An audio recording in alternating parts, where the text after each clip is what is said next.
If you don't know your unique advantage and tap into it, you can't win because you won't know why to play, when to play, and how to play. You see, I was working with a client who was playing the average game, but when we discovered how to tap into his unique advantage, he started to win. Well, let me tell you how it happened. This client is in the clothing business. He's been doing that for years, but offline. And he made some good money. But you know, we are in the new era and he needed to occupy as many digital real estates as possible. So he needed to build his personal brand online. And as it does happen with building a personal brand, you need to be posting content. So we're helping with that. Creative things online. He was doing quite well. We're doing mostly texts and pictures. But as he was going, it was quite satisfactory. We felt he could get to the next level.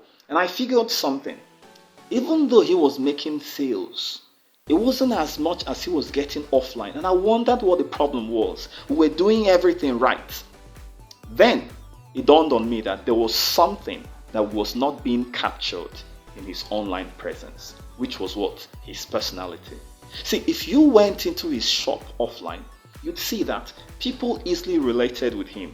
They easily trusted him. There was something about his personality that was charming. That was his tone, his charisma, the way he spoke. He was so gentle. He was just trustworthy. And I told him, see, we have to put you before the camera. He was like, no, I don't want that. I told him, see, I understand. I don't want to put you before the camera myself. But you need these people to get to know you, because when they know you, they will like you. When they like you, they will trust you. And when they trust you, they can do business with you. I began to ask him, has he noticed that most of all the successful brands we know were built around the personality of one person or a couple of persons?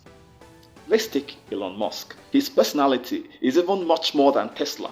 In fact, he has more followers than Tesla does, meaning that Tesla is benefiting from his own personality. So I told him we have to do this. It's a bit outside his comfort zone, but we have to do this. We created a script, put him before the camera, and he owned the show. And when he was done, can you imagine that some persons came to him, or rather some persons commented and they were like, so this is really you. We thought it was ChatGPT behind the scenes all along. And that was it. And he began to gain massive engagement. He's not where he wants to be now, but he's now seeing a clear path towards where he wants to be. So what does that mean? If you want to win this game, you have to ask, what makes you stand out? And you play the game according to what makes you stand out. That's when you win.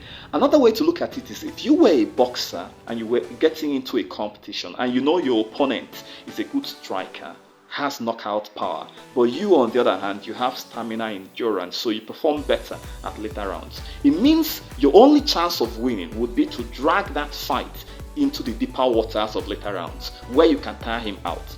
Only then will you be able to win. Some students, for instance, who know that their retention ability is not much, they don't like to read early on in the semester. They like to read as soon as the exam timetables are out. Why? Because they know they will not be able to remember what they've read for long. What does that mean? It means that for you to win, you have to know what you're good at, where you're good at. Then you play it according to your strength. That's why you can't afford to build a personal brand around an area that you're not emotionally and mentally invested. It has to be something that you are uniquely different and good, so that when you come to win. Otherwise, you play the game of average. Remember, the only way you win is when you are working on an area that distinguishes you from the rest of the world. That's when you will be able to leave a memorable presence in the minds of people. That's when you'll be remembered. And when you are remembered, that's how you win. So, until I see you again, enjoy the rest of your time.